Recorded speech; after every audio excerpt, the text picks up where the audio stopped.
Good evening. This is now opening the public hearing on Monday, June 10th, 2019.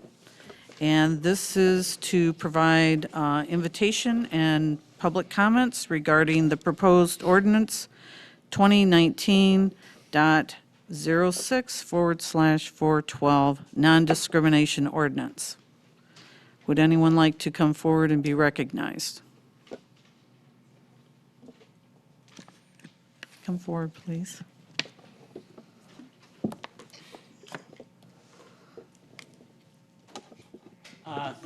Good evening. Good evening. Thanks for allowing us to comment on the proposed non-discrimination ordinance. My name is Reverend Sid Moan, 104 Mount Tabor Road, Buchanan. I serve as convener of Interfaith Action of Southwest Michigan, which in Berrien County is a collaborative of about 20 Christian churches, the one synagogue in the county, and the Islamic Association, which is in the county.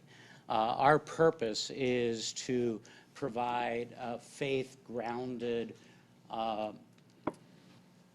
involvement in issues that make our communities more inclusive, more fair, and with greater opportunity for all. We have a Dignity of All working group, which has reviewed non-discrimination ordinances as part of their commitment to building communities where each individual is treated with dignity and fairness. Their belief is that the face of God is reflected in the faces of all of humanity, and we as communities must reflect that level of inclusion. As the working group reviewed non-discrimination ordinances, and they reviewed this non-discrimination proposed ordinance, they determined that it reflects the best practice guidelines on non-discrimination ordinances as developed by the Michigan Department on Civil Rights. It also reflects the standards that were introduced in February of this year through the governor's office as being key standards for non-discrimination. Also reflects the principles that were codified in the Equality Act, which the U.S. House of Representatives passed about 3 weeks ago. And then I guess on a competitive basis, passage of this non-discrimination ordinance would put Buchanan in league with the city of South Bend as well as the city of St. Joseph, all being notable for a commitment to non-discrimination within the municipality.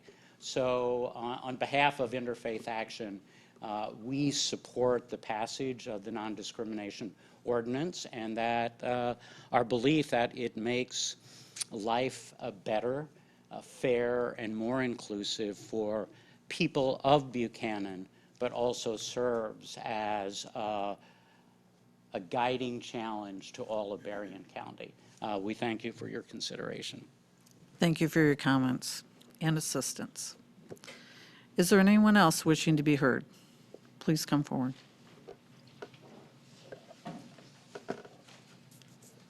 Hi, my name is Adam Burke, and I'm the Executive Director at the Buchanan Area Senior Center.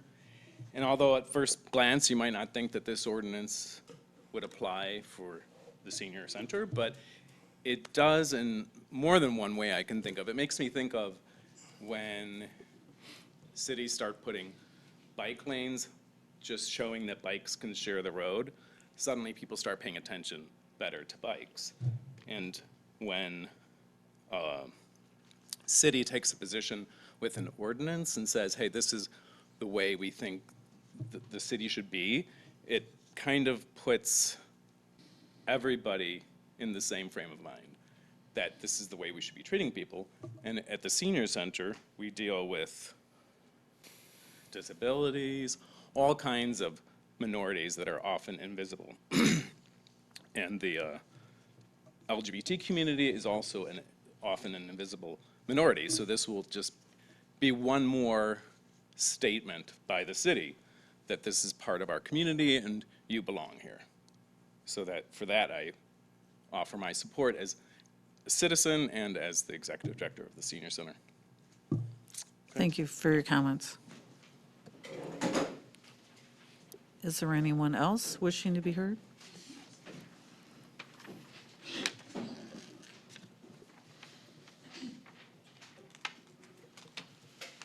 My name is Monroe LeMay. I'm from Buchanan, Michigan, 118 Shermer Parkway.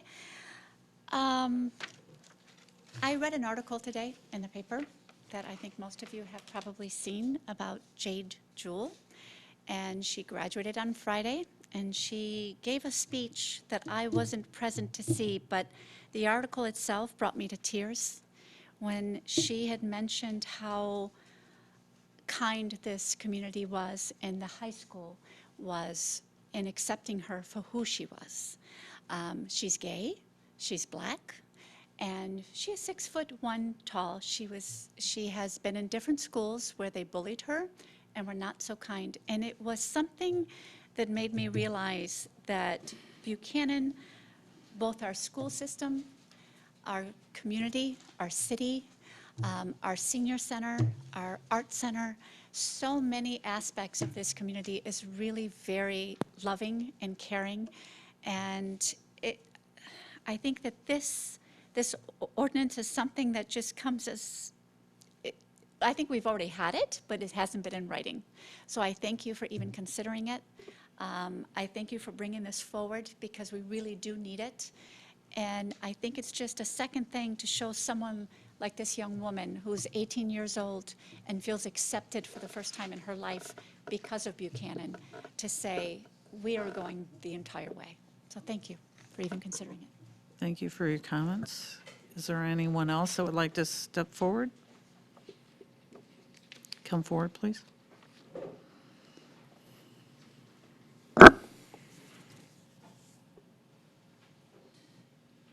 Thank you for allowing us to have a voice in the decision that you're about to make this evening. I've been in places similar to this, different times making different decisions within the county, so I appreciate what you're doing here.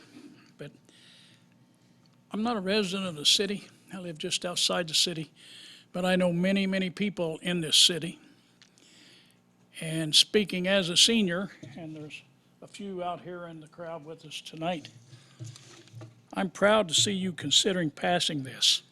Not for me and my generation, maybe not even your generation, but my grandchildren, my great-grandchildren, when they want to come back here, where their parents grew up, because your thriving city, they had to leave because it wasn't thriving quite that well. But it's starting to thrive and looking better every day. When those great-grandkids want to come back here, they know there's no discrimination. That's very, very important for all us seniors that you think of the future. Thank you. Thank you for your comments. Is there anyone else liking to come forward and speak? Please do.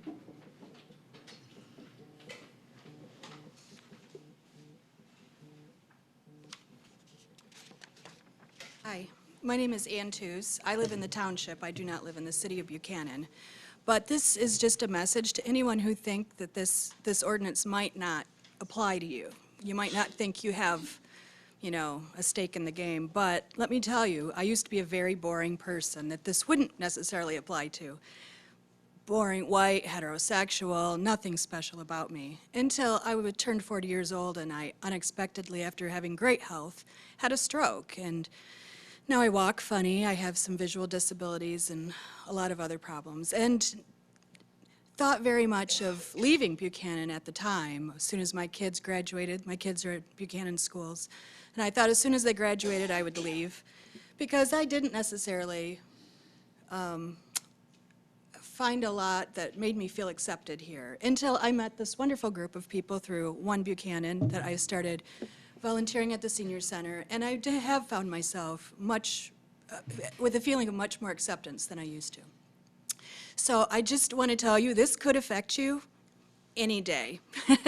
You cannot, I never would have predicted that I would have turned into a disabled person, and here I am. So you never know.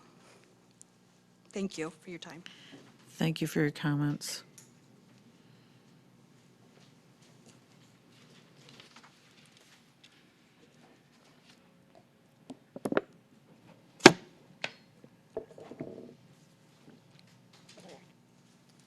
Hi, I'm Nick LaFlex. I'm the HR director for Morsch Hospitality Group, including Tabor Hill, which is in Buchanan. Barely, but we're here. And I just wanted to say, I think this ordinance, you really have a chance to set a precedent, especially for South County. And as a business person, I feel like this is a really, really great opportunity for the community to say, we're not only open to all, but we're open for business. We aren't turning away talent. We're open to everyone to come into the community and have an even equal stake in the community. So thank you. Thank you for your comments. Come forward, please.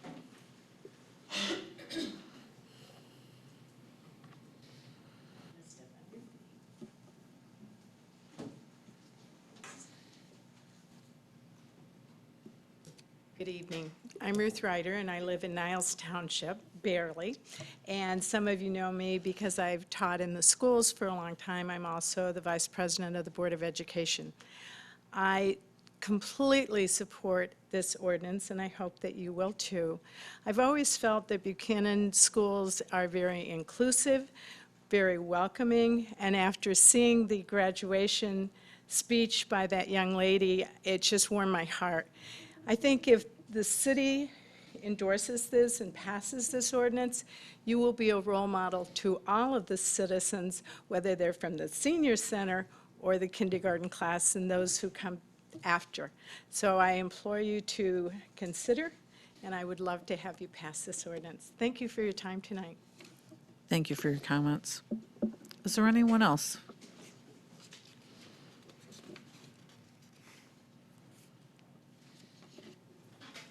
Hello, my name is Megan Goodrich, and one moment. Got a cold. There are two things that make me me, and one of them is the fact of how much I love theater, and the other one is the fact of how much I love creating communities. I love theater because it tells stories from different points of the world, from different perspectives, and I hope that you always learn something. And I love building communities because you get to hear about those stories in a different way, more on a personal level, and you get to see into someone's life and how you can better it and how they can better yours and how you can learn from each other.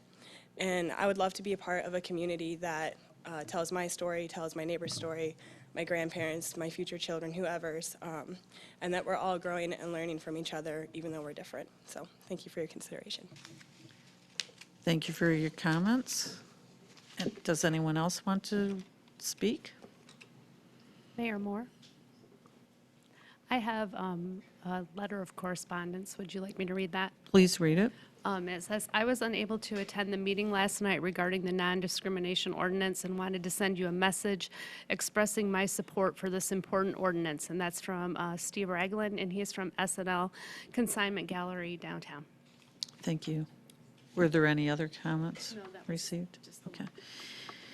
And is there any other person wanting to be heard on this issue? If not, I'll entertain a motion to adjourn the public hearing. I'll make that motion. Is there support? Support. All right, let's have roll call. Dennison? Yes. Whedon? Yes. Moore? Yes. Downey? Yes. Turney? Yes. Motion carries. Okay, the public hearing is adjourned. We are now going to call to order the agenda for the regular meeting. And please rise and recite the Pledge of Allegiance with me.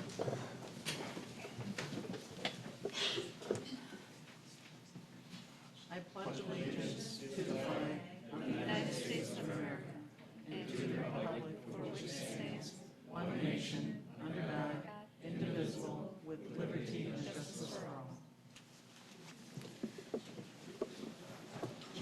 Thank you. Is Pastor Dave Hobbick here? Reverend Sid, would you mind? We have a stand-in for our invocation. You did great last time. We appreciate the pitch hitting. Thank you. You who are the source of wisdom and the source of compassion, guide the deliberations this evening so that they will enrich this community to be one of opportunity, one of justice, and one of inclusion. For that guidance, we give our gratitude. Amen. Amen. Thank you so much. Appreciate it. Okay, now this is one of our favorite times of the agenda, where we have one of the most important functions a city can do is to recognize people who many times are overlooked and just because they've always been there and they've always done things, we expect them to always continue to do those things. So we're not going to let that go a day further without saying thank you. So will the American Legion, Ralph Rumbaugh, Post 51, come forward to receive recognition for service to the community for the Memorial Day celebration and all the things you do for the community?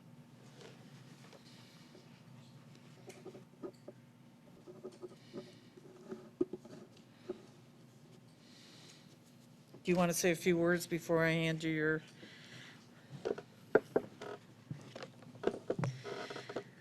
Well, this is our commander of the American Legion, Marvin Pruitt. My name is Larry Money. On behalf of the officers and the members of the American Legion, we just want to say thank you for recognizing our organization for the work that we try to keep doing within the community. The American Legion is actually the largest wartime veterans organization in the world. We support Veteran Affairs, we support our veterans themselves, and the children and youth of the community that we live in. And with that being said, this recognition for what we do and try to do on Memorial Day, 4th of July, Veterans Day is truly a privilege, and we want to thank you very much. Well, we are thanking you, so could we all have a round of applause for the Legion?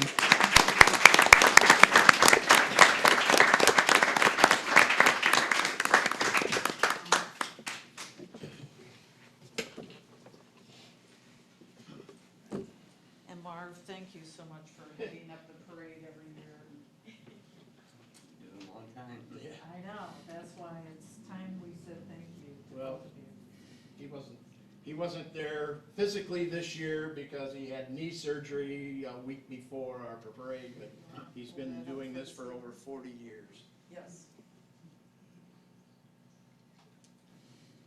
Congratulations. Thank you again.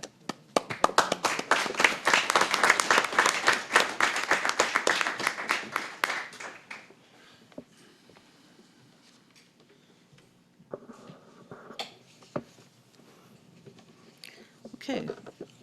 May we have roll call, please? Moore, Yes. Dennison, Here. Downey, Here. Turney, Here. Whedon. Here. You have a quorum, Your Honor. Thank you. Citizens are allowed up to 3 minutes to discuss any agenda item. If anyone wants to come forward and make some comments, please do.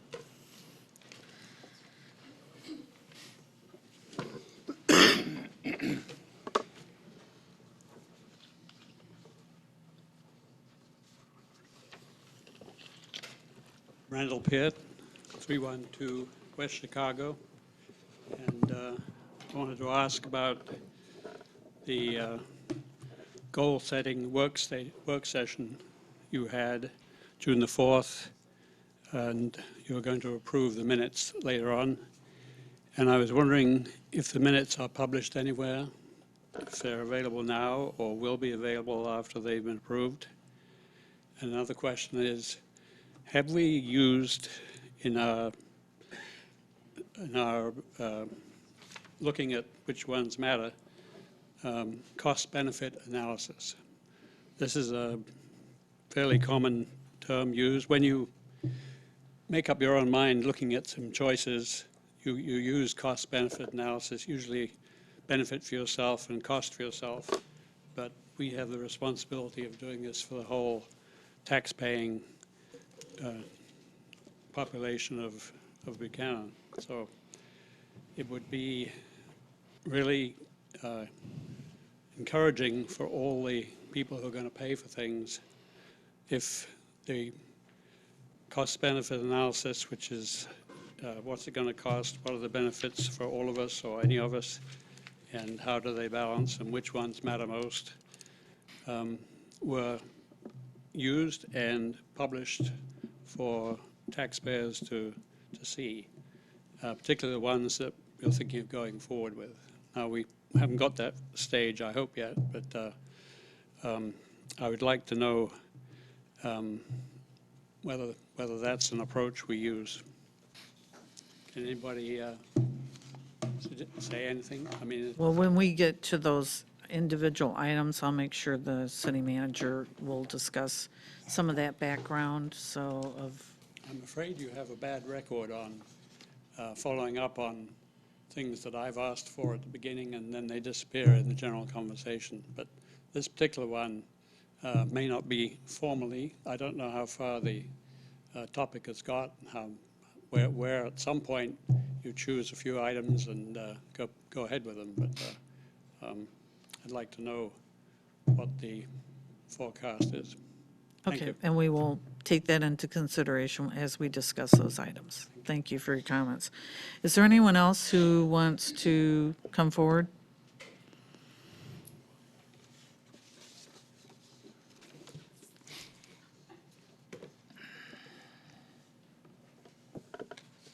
My name's Chris Geisler, 509 Cecil Street, coming to you as a resident.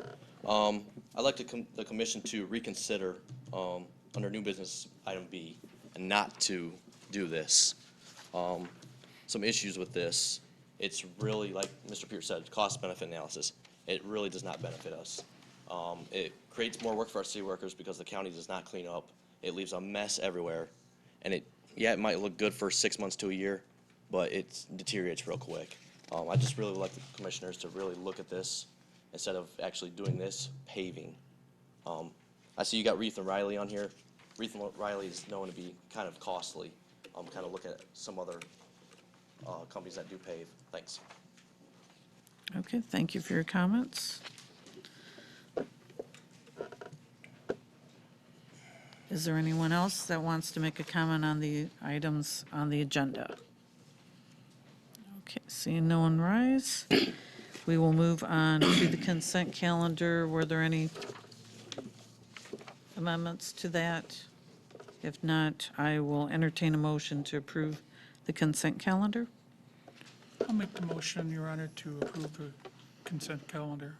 Is there a second? I'll second. Okay. Can we have roll call, please? Moore, Yes. Dennison, Yes. Downey, Yes. Turney, Yes. Whedon. Yes. Motion carries and was a second by Commissioner Downey. Okay, thank you. Yes. Thank you. Okay, we have no reports this evening. We're now at unfinished business. And our first item is considering the approval of the 2 contracts with AEP for the street lighting replacement plan.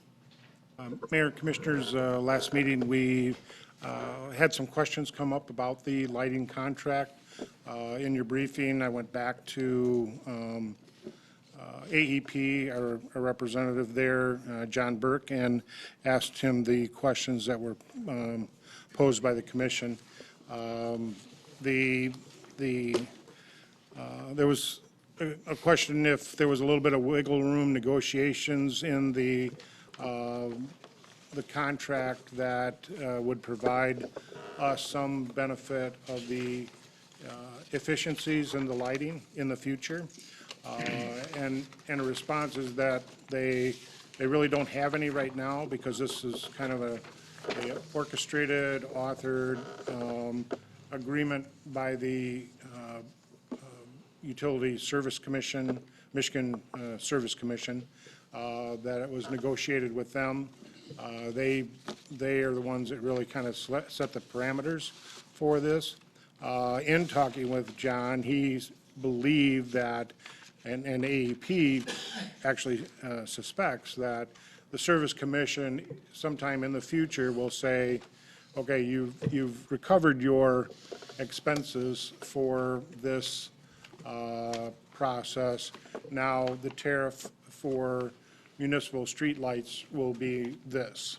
I mean, that's what I got back from them. And really, that's all I can offer up to the commission right now for an answer. I do understand what he's saying. The Utility Service Commission has had somewhat of a track record of doing those kind of things, but that's only a speculation at this time, that once there may be enough years for AEP to recover the costs of all our new streetlights and then recycling those streetlights,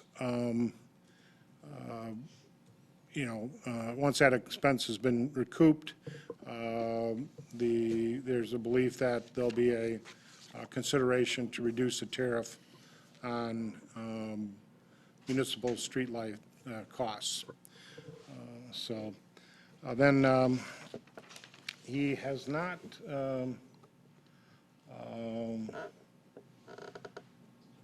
responded basically with the cost of what the recycled lights would run AEP. So that was the other primary question. We do have about 3 streetlights, or 3 areas that have been brought up to us in the past that we would include in the contract for getting I&M to put in new poles and the present lights that we do have. And then once the LEDs are replaced, those new lights would also be replaced. So that's what I've learned since the last meeting from the questions. Are there any questions for the city manager? No, for me. Anyone? No. Is there a motion? I'll make the motion that we approve the contracts, the 2 contracts. Or do we have to say 1? Because there was 2. There was 2 there, right? Yes, there's 2. There's 2 contracts. With AEP for street lighting replacement plan as discussed at the May 13th, 2019 and May 28th, 2019 City Commission meetings. Okay, and we have a second. Is there any further discussion? I do want to say, as far as the cost analysis of it, was one of the reasons we did table this was to give us further time to review the other options we have. Right now, by approving this, we are going to be entering into a program where we will get brand-new lighting. It will be a less LED. draw on the electricity that the city is using to light the streets, and it's supposed to be better lighting. And the alternative we were thinking about was to possibly undertake that ourselves or subcontract that. But when we've all analyzed that on our own, there are so many unknowns about doing that. We don't know whether the recycling would cost us a lot of money, or we could scrap things and might make some, there's too many unknowns for us to enter into some other alternative pathway. So, yes, we have considered the cost and the benefits to the community. So that is my comment, and let's have, Good, oh, John. okay. Did you want to make a Yeah, comment? can I make a Oh, comment? sure. Now that you said that. I was hoping for better answers, honestly. I don't think that hope is a strategy. So to say that agree. 20 years or 30 years down the road, we're still going to be paying the same amount that we're paying right now for LED lights that are, you know, so much more efficient. So we're going to be making them rich. And I don't know anybody that would sign a contract, an unending contract for the same amount of money. So for that reason, I can't support signing these contracts. Okay, anyone else have comments? Yeah. Okay, Commissioner Downey? I'm still in the same boat that I was last meeting with Sean here, that I can't support something where there is no end in sight for this. And without any more info on recycling the lights, I mean, there's no cost analysis in this for me. It's still an open-ended contract that we could be paying, I think it was almost $500,000 over 15 years above the cost of the actual electricity to run these lights. And if they last 30 years, there's $1 million that we're just losing. But I do agree that we do need new lights. And I just don't think this is the way we need to approach it. Didn't he mention when he was here that if we don't enter this, sooner or later, they're going to start changing out all of our lights with LED lights anyway? Wasn't that one of the things that he said? I don't believe he said that. He I says, believe he did. he said the cost of you doing it's going to be high because they're, is it okay to talk, Your Honor? Yes, you may. They're bringing in their own maintenance crews at their own cost, and they're going to be changing all those lights at their cost. I believe he said it's going to take 2 to 3 weeks to do the whole process. He's bringing in an outside contractor. I'm going to support it if the motion comes. I believe anytime you can get this kind of help and information from a utility company, I think it's great. Okay, anyone, City Manager? I can get back with Mr. Burke and see if he'll attend the 24th meeting.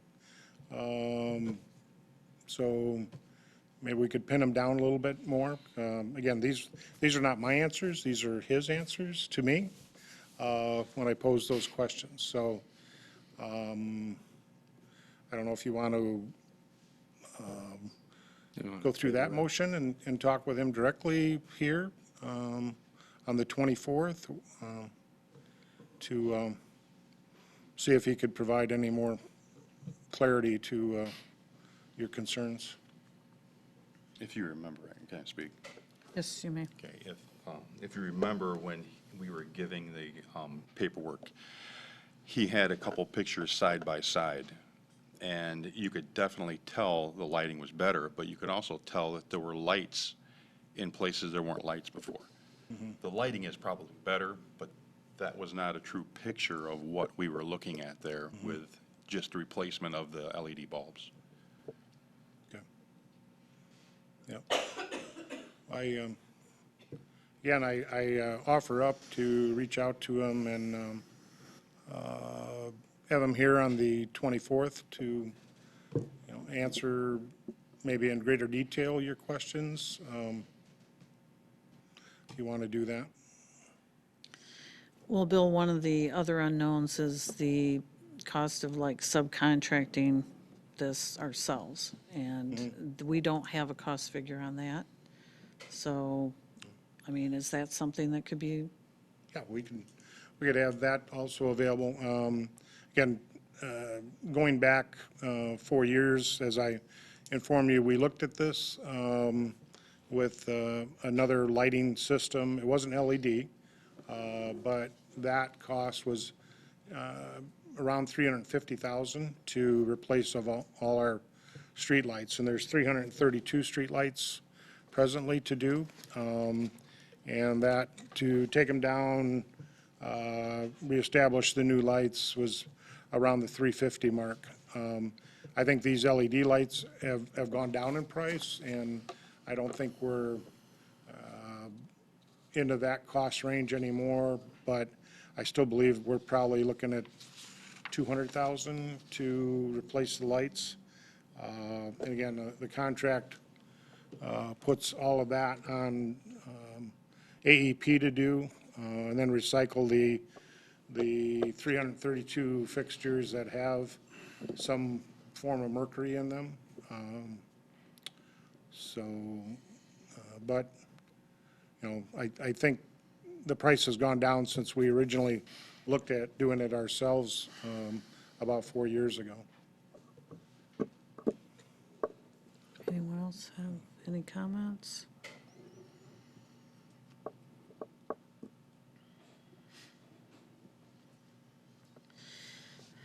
Okay, guys, don't make my job very easy. Okay, There is a motion and you do have a second. I know. Yes, I know. Is there any interest in doing a motion to postpone to the next meeting? I would like to make a motion to postpone that till we have more information. Okay.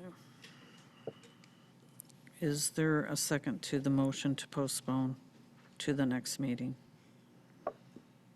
I'll support. Okay. Let's have a vote. If there's no further debate on that, let's have a vote on the motion to postpone. Okay. Dennison, Yes. Whedon, Yes. Moore, Yes. Downey, Yes. and Turney. No. Motion carries. Okay, thank you. So this item will be back on the agenda for next meeting. And hopefully we'll have some more of the missing details that we were not able to get from our representatives. So, okay. Thank you very much. Let's move on to the next item, the non-discrimination ordinance. Second reading, please.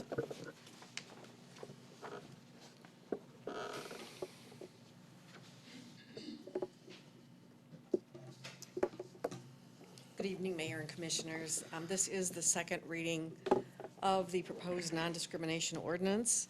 On your, at your places, you'll see a copy of the new ordinance with today's date in the footer.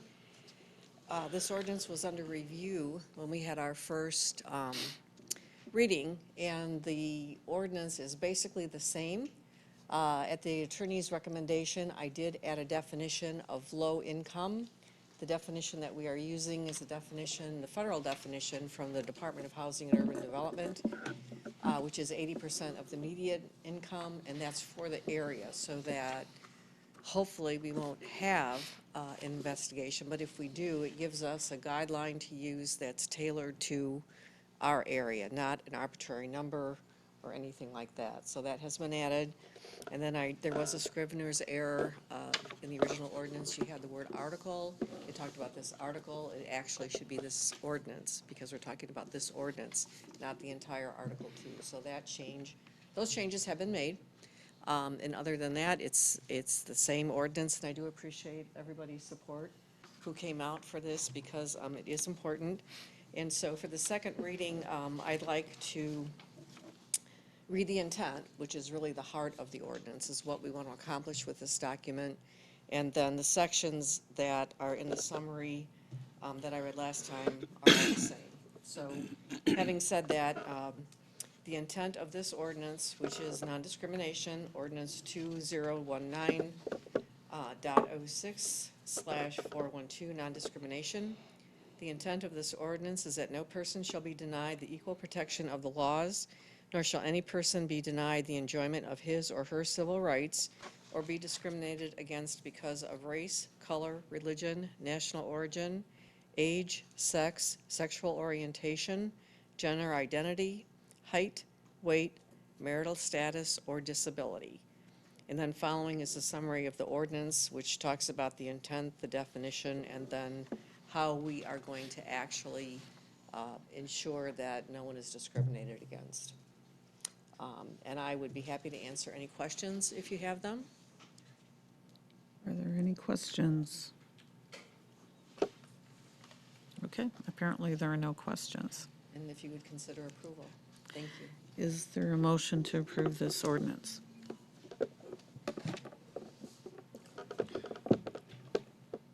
I will make a motion to approve the non-discrimination ordinance 2019.06/412. Okay, thank you. Is there support? I'll support. Okay, very good.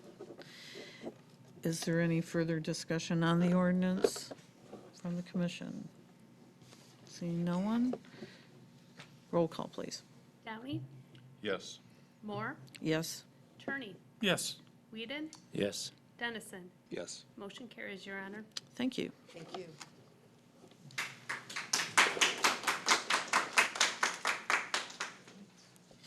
Okay, we are going to move on to the next new business item, and that's consider approval of the contract with Reith Riley Construction. Mayor, Commissioners, as described in the briefing, we've got a problem with the second southbound lane of Redbud from in front of the Honor Credit Union, Jesse's Law Office, and then the gas station. Anybody that's gone by there during a rainstorm has seen pooling occur. We have a higher area in that stretch of that lane along the curb that creates a pool of water, and the pedestrians on the sidewalk coming out of the barber shop and Jesse's office, Honor Credit Union, are subject to getting a pretty nice shower from traffic along that corridor. And this work that we've arranged with Reith and Riley is kind of timely in the fact that they're going to be just up the street redoing the surfacing of the 4th Street intersection and Redbud. So this price really doesn't display the staging of equipment and all of that. They're going to be in-house here doing other work. They're going to be able to slide down and get that lane milled and resurfaced for us. And in that process, we hope to eliminate that high spot and eliminate the repaired potholes that we have along that curb line that break apart because of the standing water. So that's what this bid amount reflects. Again,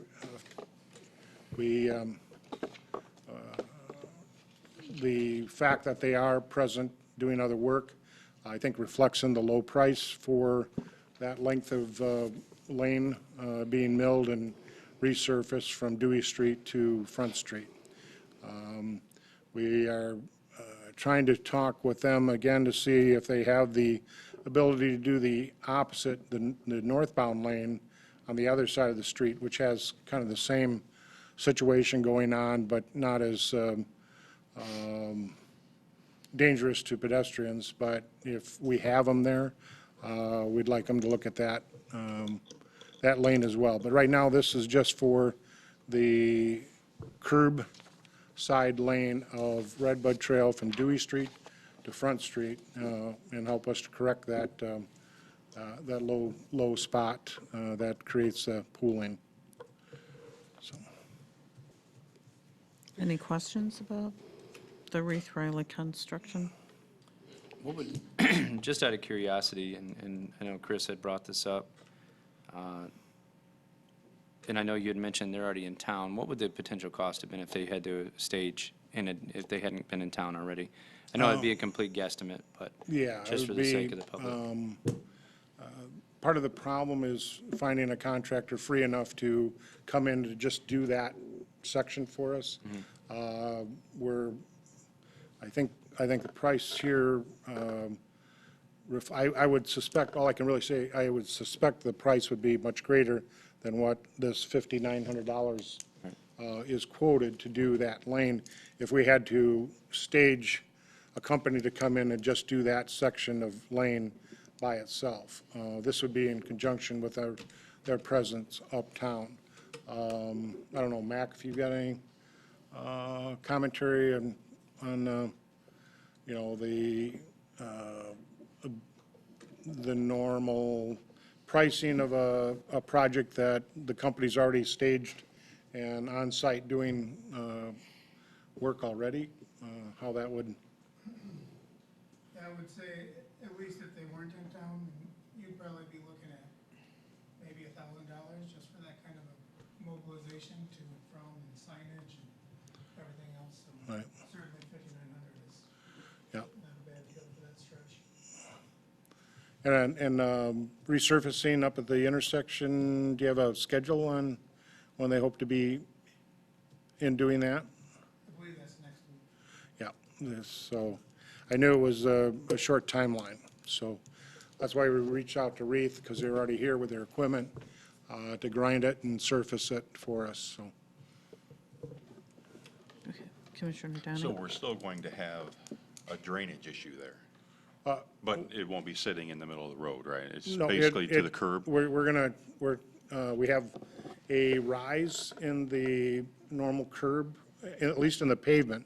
The pavement rises, and that's what gains us that, actually a 1/2 inch to 1 inch pool of water that sits there that, when traffic goes by, throws it up onto the sidewalk and on the windows of the businesses. With that grinding, we hope to eliminate that. We should eliminate that, and it'll follow the curb to the cleanout or catch basin, and then drain away, so. Okay, so the water's actually pooling in the road and not so much in the curb area? No, no. Once it hits the curb area, it's going to be able Yep, to it's- find its way It down comes to the off the drain? curb, there's a little depression there, and it holds a 1/2 inch to 1 inch of water in probably a 12-foot radius area right there, and until it drains away, it really causes some bad situations for pedestrians trying to get access to those businesses. And I've noticed in other areas in town that where the water does set, it eventually works its way down and finds an opening and then starts washing out from below and causes even more problems. Yeah, you've- Pretty important we get Yeah. that fixed, especially Yeah. right there above that creek. Yeah. Any other comments or questions for the city manager about this item? If not, I'll entertain a motion to approve the contract. I'll make the motion. Consider Okay. above contract with Reith Riley for Red Bud patch in the amount of $5,910. Is there a second? I'll support. Okay. Is there any further debate? If not, let's have roll call. Whedon, Yes. Turney, Yes. Dennison, Yes. Moore, Yes, Downey. Yes. Motion carries. thank you. Okay, we're now to the second item. Consider approval of the road maintenance list with the Bering County Road Department for West Smith Street, Chippewa Street, Arctic Street, in the amount of $32,365. Mayor and Commissioners, as you're aware, we're happy to receive a grant award by Michigan Department of Transportation for approximately $260,000 worth of road projects. However, our award is not until 2020. We were hoping that it was going to be this summer that we would receive that award, but it's not until the 2020 budget of the state of Michigan, which begins in October.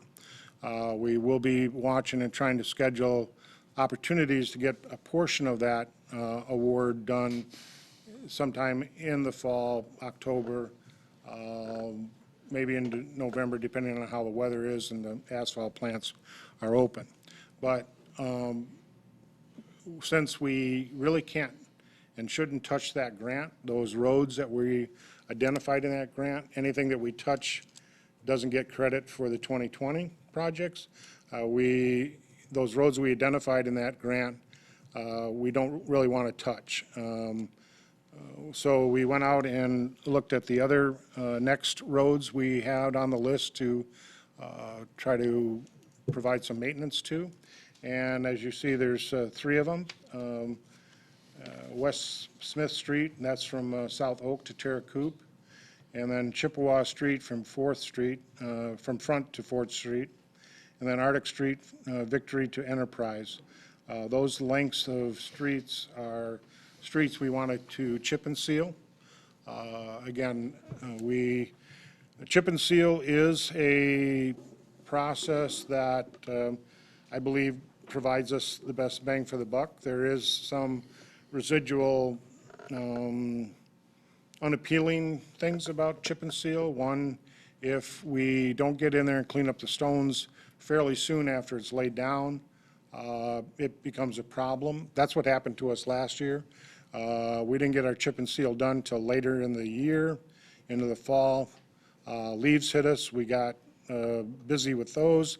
We didn't get the stones picked up ahead of time, and then we end up putting a lot of stones on property, which we really want to avoid.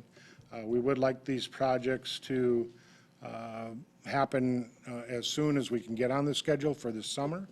So it has plenty of time to bake in this, hopefully, some summer sun. And then we'll be able to clean those stones up and be less of an issue than that process. Chip and seal does give us the biggest bang for our buck on roads that are marginal, that are considered midlife. It does gain us several years in that life cycle of that roadway. And it is a very affordable method to gain those years. So that's why we do it. That's why a lot of communities do it.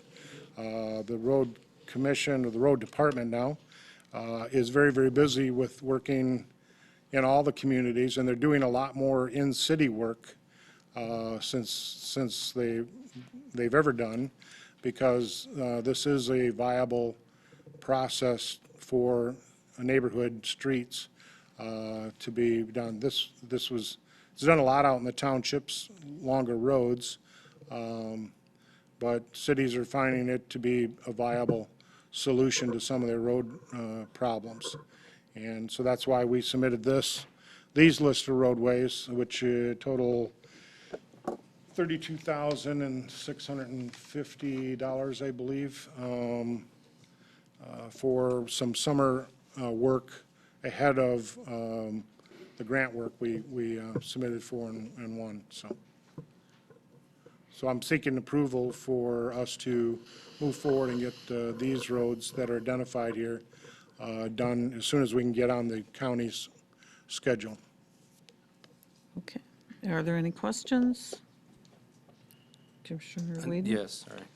On the estimate that we got from the Berrien County Road Department, I'm assuming this information you passed along to them, are we just choosing these 3 individual streets out of the master schedule? The total on the estimate is much more, right? And I'm assuming these are the remainder are gonna be included in next year when we have the grant. Is that the intent?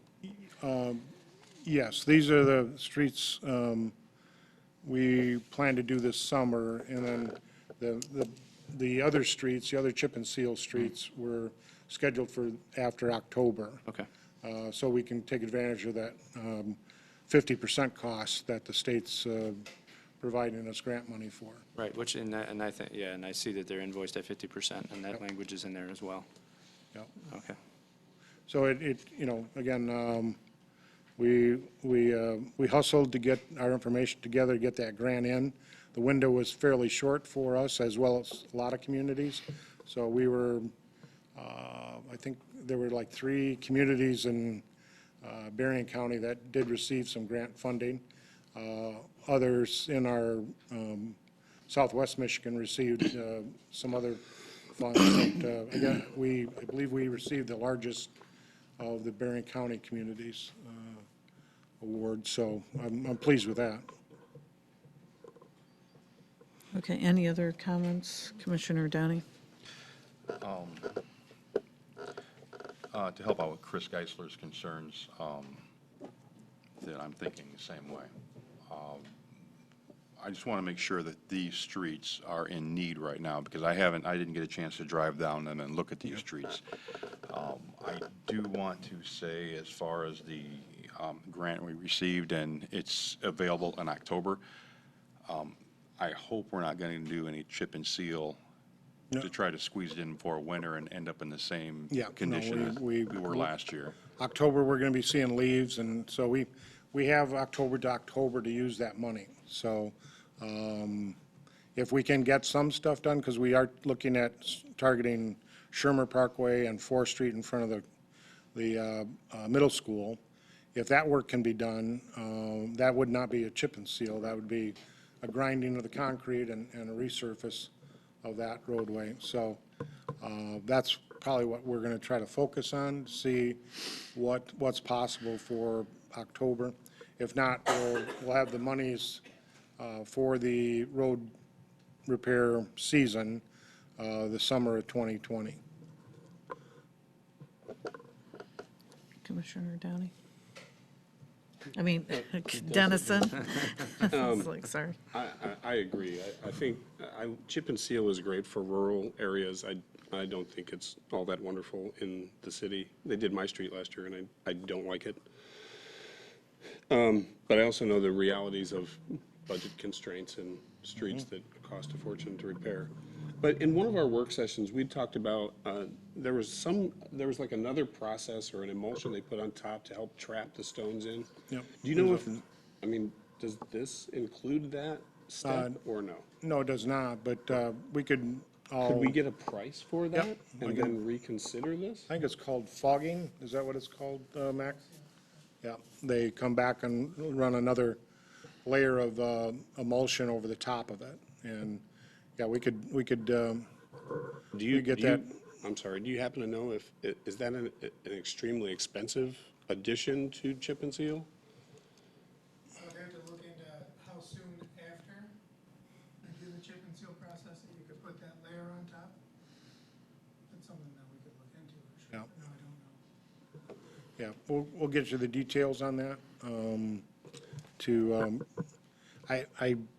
I'm not sure if the county does that second fog process. I know they do the chip and seal, but I don't know if they do the fogging.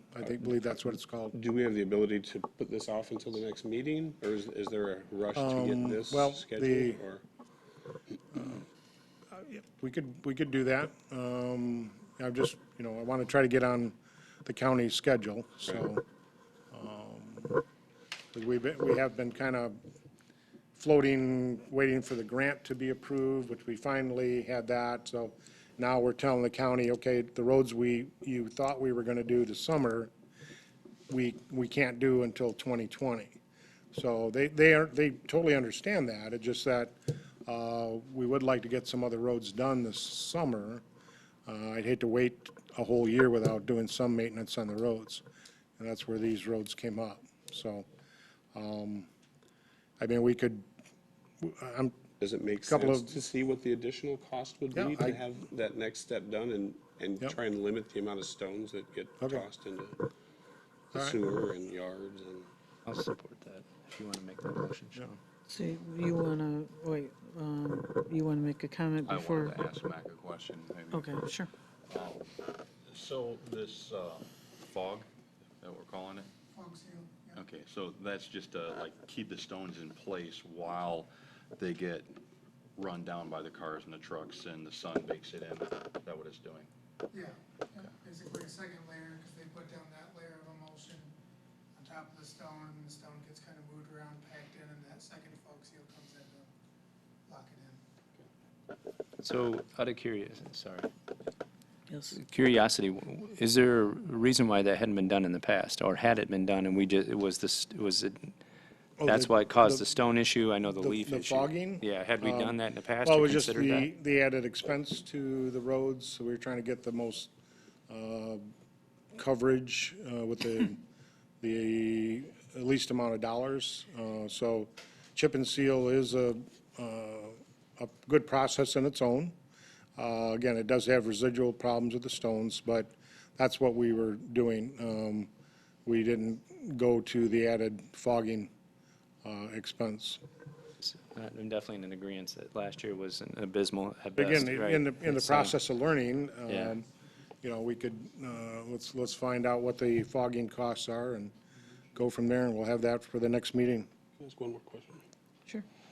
Referring back to Randall's cost-benefit analysis and doing this, if you get the pricing for that treatment, is it worth comparing it to what it would be to have the city workers take the street sweeper up and down these streets?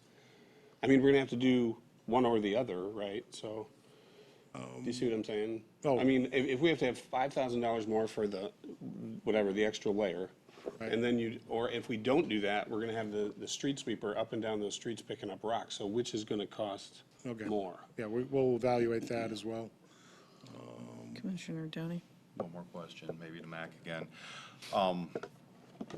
Is that extra layer worth it in the summertime when the sun is going to be baking down on it and letting it pack in with all the traffic? Or is that more of a fall type thing to help lock it in for, before winter hits? I think that's a good question. We could look into how the county has a lot of experience. I think they do with falling ceilings, so we can see if they have any recommendations on summer or fall. I think that since it's residential streets and the traffic is relatively light on them, then it's not as big of a deal as when you get the 55-mile-an-hour traffic rolling on it in farm trucks, but Have you been on Chippewa? Some of them are doing 55 miles an hour.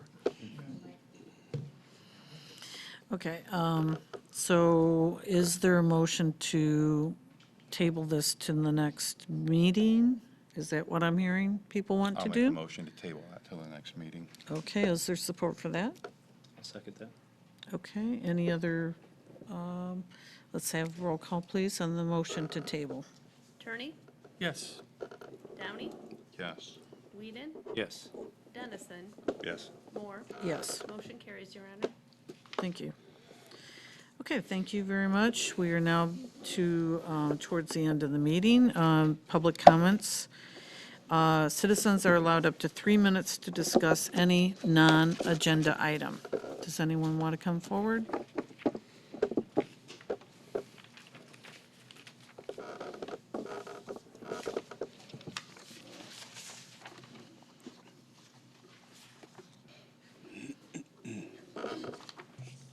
My name's Larry Money, 601 Terracoop, City of Buchanan.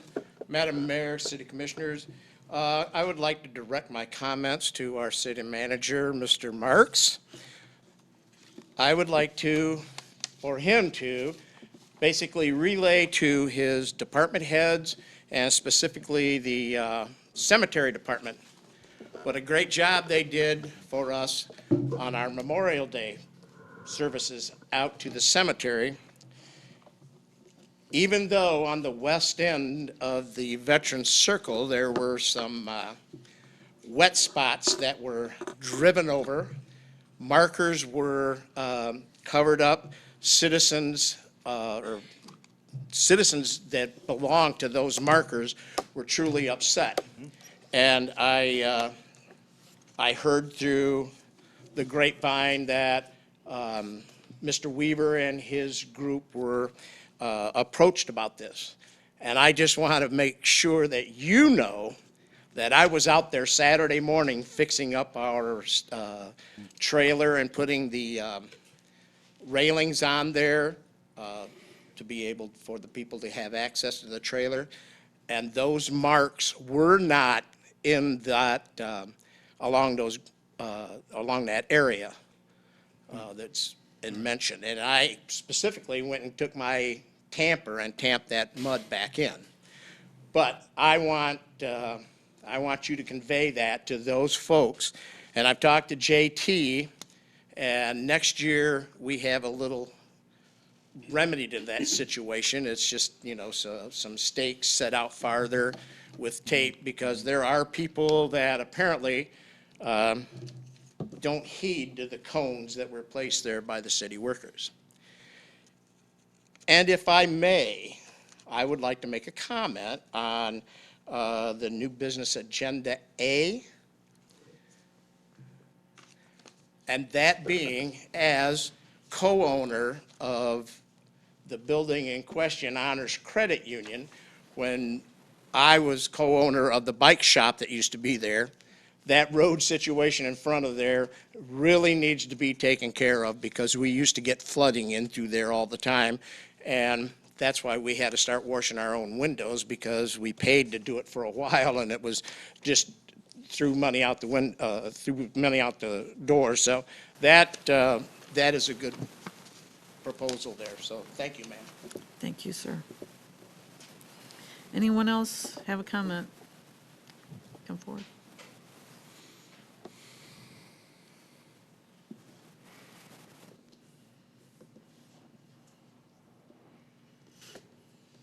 My name is Pam Sten, and I live at 605 West 4th Street, Apartment 2. First off, I'm excited that there's going to be something done on 4th Street by the middle school eventually, and also on Chippewa, because that's my neighborhood. So I appreciate that. I wanted to also say that I haven't been in City Hall in quite a while, and I really appreciate the TV here with all the information that's given, and the one that's in that chamber, and this brochure that's here for the meetings. I think you're doing a great job on trying to get some better information out to the citizens and knowing how we're supposed to do things. I would ask if it's possible to have more agendas available at the meeting, especially when there's an issue where there's probably going to be a lot more people than usually attend. That would be helpful, because I didn't have one, so I would appreciate that. Thank you. Thank you. And the Tin Shop show was really fun. Oh, great. Thank you for, now you're trying to get into my wheelhouse here. A-OK, and I'll talk to you later about why we arranged for you to say that right now. She totally did that on her own, trust me. But thank you for your comments. Is there anyone else? Please come up.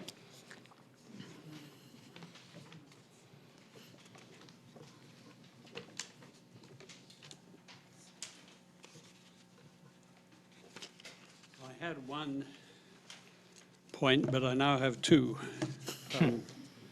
The city manager used the term bang for the buck as far as chip and seal.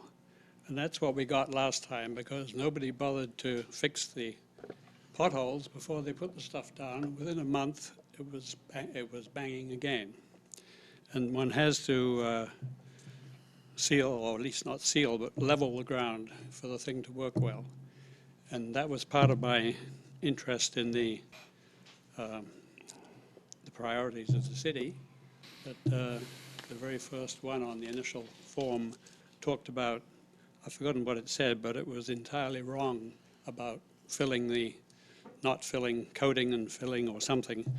And we had the experience last fall of having done the coating but not having repaired or flattened the potholes first. So a month after we'd done it, the potholes were back. I mean, they hadn't gone away, and we did briefly discuss this a little while ago.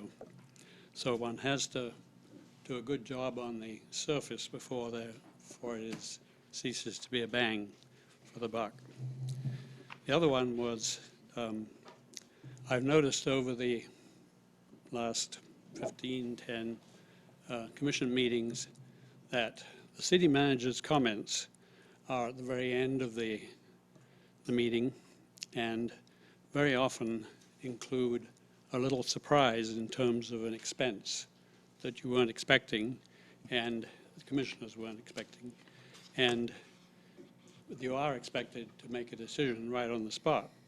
And I think that's a very unhealthy way of looking at things. And since I think the commission can design their own meeting, that there should be a rule that the surprise requests for funds, which usually are in the 10,000 or so, something like that, should by your dictate, should have to wait till the following meeting, 2 weeks later. And I don't think there's anything we've had that are life, death, worries. I think everything can probably wait for some reasonable understanding, background checking, explanation by the city manager, or whatever it comes from, so you know that when you make the decision, it's a good one. So that was the point I really want to make. But remember the filling before the chip and seal. Thank you. Thank you. Anyone else have comments?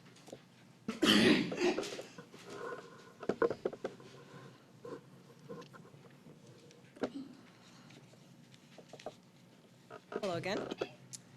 I have two things to mention, so I'm going to try to stay with my time. My name again is Megan Goodrich, active community member. I am currently organizing a drive and an event called 1 Month at a Time. Some of you may have seen different red donation boxes throughout the town and different businesses, and those are to collect menstrual products for women or anyone who is in need of those. We're collecting them to hand them out on Saturday, June 22nd at the Buchanan Art Center, where anyone in need can come and get those products for free. They also have a chance to win some other things at the event as well. Aside from handing out products, we are also having a local educator, Dr. Audrey Carrier, who's going to provide 3 different female health topics free of charge to, again, service anyone who might need that information. So whether or not people need the products, I encourage them to come get information about their bodies. It's going to be a pretty fun event. We've got a couple of other surprise things planned for it. We are taking product donations, food donations, or monetary donations. People can make the monetary donations through Gateway. They've agreed to partner with us, so anyone may make a tax-deductible check out to them with 1 month at a time in the memo. I do have flyers, if anyone in the audience would like a flyer. This is not female exclusive. Anyone of any age and any gender is welcome to come. All people should know about their bodies and the opposite gender body as well. Aside from that, this week, I believe, June 13th, as a part of One Buchanan, we are starting to host social hours. So more of a conversational thing, again, more of the building community, and this allows us to find out what people in the community want to see, what they want us to try and do, or how they just want to be heard. And so every month we try to pick a different theme, and this month's theme is Pride, as it is June, it is Pride Month. So we're doing a Pride Q&A. It's very casual. Again, anyone is welcome. If you just are curious about things or if you have questions or advice, we encourage anyone to come. I have flyers for that as well. One Buchanan stands for many different topics. This is just one of them. Thank you. Ms. Goodrich, you did not really tell what time and date your event for the Art Center. The Art Center, I didn't. Saturday, June 22nd from 12 to 4. We have a Facebook event page as well that has more information than I can give now, and that is under 1 month at a time. Okay, and the June 13th, what is the time for that event? I believe it's at 6:30 for an hour, 6:30 to 7:30. Okay, thank you. Thank you.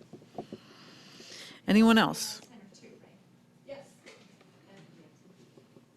Anyone else wanting to come forward? If not seeing anyone rise, let's start with the city manager comments. Well, thank you. Mayor, Commissioners, actually this week, Matt Green let me know that I&M will be moving some supply lines and providing power to our new traffic lights. That was one of the kind of outstanding issues that we had that might affect the schedule of the project. We hope that we'll be nearing completion ahead of the July 4th weekend up at Redbud.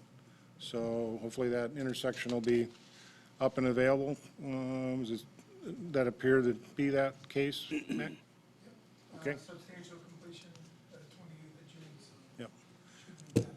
So good, good. It's, again, it has taken shape, and people are seeing a little bit of what that intersection will be like. There's about another week left to obtain a community-wide yard sale permit if you want to get your yard sale on the map. Next Monday is the due date to get the your yard sale on the map that is produced, and the yard sale is scheduled for June 21st and 22nd. It's always been a popular event in the city, so we're trying to get a plug out for people to consider the yard sale and get in and get their $5 permit and get on the map. Also, we received a proposal by a local resident inquiring about the purchase of a lot that the city owns. It's a residential lot at 1102 Victory Street. Josh Hager has proposed that he would like to buy the property. Again, I checked with Randy Hearns, our attorney. He suggests that we have a public offering. Notice that we have an intent to sell that property. Again, that is something I'll need to hear from the board. That property was a purchase by the city at the time we believed the dog park was going to be located up on Victory Street. We bought that parcel to enhance the dog park. Since that time, the dog park has found a new home. Our very active dog park has found a new home in the McCoy Creek recreational area out there. So the suggestion by Attorney Hearns is that we post the property for 30 days, that we have an interest in selling it. We can post it and see what bids or offers we have for the property, and then you can make your decision at a later time to sell it for that offered amount. So, I mean, that is some action you could take now, or we could put it on the 24th agenda for your review. Is the wish of the commission to make a motion to post the property? Or discuss it later? It's a single it's actually a small residential lot that we bought for back taxes at the time, because it was adjoining, well, we intended to put a dog park on. The back taxes, there was a house on it. The land bank demoed the house. We bought the lot to, for intended purposes of enhancing the dog park. Dog park no longer is there, so we have this parcel of property that a neighbor actually wants to buy to enlarge their footprint of their property. They have a smaller lot. This would give them actually a backyard now. So that's what their intent is for their proposal. So. Anyone want to make a motion What's the motion again? I'll make that motion. to post it? to So post it. see if there's other interest. And, okay, is there support for that? I'll support it. Okay, very good. Let's have roll call. Moore, Yes. Dennison, Yes. Downey, Yes. Turney, Yes. Whedon. Yes. Motion carries. Very good. Anything else? Oh, that's all I have. Very good. Okay, let's go with Commissioner Whedon. Do you have comments tonight? Yeah, just very short, I'd say. I want to thank the individuals who spoke tonight in support of the new ordinance. I think it's extremely important that we do have that in place for the society we live in today. It's something that we all have to recognize and we need to support, and it's for all groups of people, right? And I appreciate the story of somebody who wasn't part of an individual group and then now is and sees the benefit for that. And I think it's extremely important. I want to thank everyone who came in and spoke for that. I don't think there was any potential for that to not pass, but I think it definitely helps to hear people from different areas of religion or disabilities or senior center managers. I don't know if that's your exact title. I do apologize. And the senior citizens as well. I think that's extremely important. And I think the individual who spoke at the high school for the students it's indicative of the city we live in. It's always how I've always felt. Ms. Ryder taught here for many, many years, and I never, ever once recall there was ever any amount of discrimination. There was in years past, but during my time here, everybody of all walks of life has been accepted. So it just further impresses upon people who look at Buchanan as an opportunity to move here. So thank you very much. Thank you. Anything else? Nope, that's it. Okay, Commissioner Turney. Thank you, Your Honor. Just a couple small things on the committees that I'm on. The Planning Commission did not meet this month. As far as the South County burying landfill, the biggest item is that Michiana signed their 2-year contract with the landfill. Other than that, there was just usual day-to-day experiences, which nothing was major. And the last item, I'd just like to thank the city workers for coming out and cleaning up that big branch in my neighbor's, he's a couple doors down. They did a nice job and cleaned it all up. That's all I have. Thank you. Commissioner Downey? Yeah, I often bring things to Bill around the city, like potholes and things like that that need to be fixed. And I pointed out the concrete barriers around the trees on Oak Street, and those were fixed the next day. Thank you. That looks much better. As far as what Randall said about the potholes, I was looking at one I mentioned to you 2 weeks ago, and you guys, JT and the guys, filled it right away. But within another week, it had sunk down again another probably 1.5 inches or so. So there's still a bump there. So just a settling, and then maybe we need to do 2 applications on something like that. And speed sign. I love the new speed sign over by the Art Center. It is beautiful. And you can see people come over the hill and hit the brakes. So it's definitely working already. I noticed we need to trim that tree approaching that sign, too. Yeah. It obscures it momentarily, too, so. It's a good-looking sign. And I tell you what, when I come over the hill and it flashed in red 62, See, it always says thank you to me. That's all I have. Thank you. Commissioner Dennison? One thing I was wondering, and I'm just throwing this out there, is for the neighborhood yard sale, I was curious if we couldn't just waive the permit fee, since we're bringing so many people into town.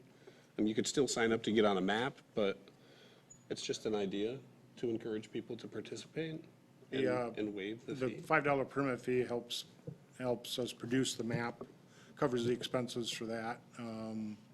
And so that's, It was just an idea. that was something. I mean, Deborah's got her hand up. Yes. It says you can't waive a permit fee? Sorry. You never know what's in those ordinances. But no, I'm just saying. Yeah, no, I get it. I was just throwing it out there. See what sticks, so. Okay. I wanted to congratulate Hannah Roberts again. She's been chosen to represent the U.S. at the 2019 Pan American Games in Lima, Peru. And she's also a high school graduate now, so congratulations to her. And then lastly, for those who didn't get to hear it, I think it coincides so well with the ordinance tonight, but Miss Jewell's speech at the high school commencement, and I'm going to try and get through it without crying because it's really, really good. And if I can, just read one small paragraph. Sure. She says, there's a light, I don't know if I'm going to be able to read this. There's a light at Buchanan no other place has. It's a light of empathy, compassion, and tolerance that completely transforms the way we learn and treat others, she said. I cannot thank this community enough for accepting me with the most open of arms. I cannot thank this community enough for helping me realize I'm loved despite how different I am. I cannot thank this community enough for accepting the thing that ties us all together, being human. Thanks to this community, I've become richer than I've ever been. Very nicely done. Very nicely done. Thank you for bringing that. Okay, and my comments, I do want to once again thank the Legion for all they do. It's an impressive display of patriotism and citizenship that they represent, especially at the Memorial Day Parade, and we all appreciate that. Congratulations to the Buck Teens. We had a very successful Buck Teen weekend, and it was well-attended. And I just, as a class of, I can't tell you what the year is, but it's We can look it a up. couple digits away from now. It was very fun meeting with my old classmates, and we extended into meeting at Hilltop today. And so those events that bring people to the city, and we have people from Virginia and just from all over Michigan and all over the country come back for events like that. But it seems like our business community doesn't have a way to figure out how do they capitalize on all these visitors yet. A week ago Sunday, the play, which was very good, the cast was great, and thank you to the community for supporting. We had a sold-out Sunday performance, and it was very good through the whole run of the 6 nights. But a lot of these people were from South Bend, and they wanted to know where they could go eat. And so here I am trying to call up restaurants in town on a Sunday late afternoon, and a lot of people were closed, or their website said they were closed, and maybe they weren't. But I said this before at the DDA, we should have a list of eating places or places to visit or things visitors would need to know to work around the city to find things that they need. And it should be at the ready, and we should know at an instant, oh, we're all sending you to this restaurant or this, so send this group to this group. So, but we don't really have a very good business acumen when it comes to taking advantage. We had 74 people in that place, and several of them were hungry. Now, snacks will only go so far, okay? So I just see that as a missed opportunity. So I'm just hoping to convey that at the next DDA meeting, that we need to be more welcoming in that way and be smarter business people to take advantage of the visitors that are here, because they do want to get our services and enjoy the town and everything it has to offer. And if your doors are closed, you're not going to make a dime. So, figure it out. So, but again, congratulations to everyone since we've met, all the good things that have been happening in the city, and the city crews, as usual, are working very diligently to make life better here. And I appreciate all your comments. To me, the ordinance and all the things we do are really not too hard to figure out, because it's just justice. And that's what we're here to try to do, give you a place to come to make your comments, good or bad. We can take it, and we will try to learn from the areas we can do better. And we are prideful of the things that we are doing right. So we appreciate all the kudos in that respect, too. So with no further ado, I will entertain a motion to go into closed session, which under MCL 15.268D, closed session by permissible purposes, to 8, to consider material exempt from discussion or disclosure by state statute, A, to consider the purchase or lease of real property up to the time an option to purchase or lease that real property is obtained. Is there a motion to I'll go make into that closed motion. session? And second? Second. And could we have roll call? And Dennison? thank you for attending, everyone. Good turnout. Whedon? Yes. Moore? Yes. Downey? Yes. Attorney? Yes. Motion carries. Okay, thank you, and we will be removing ourselves.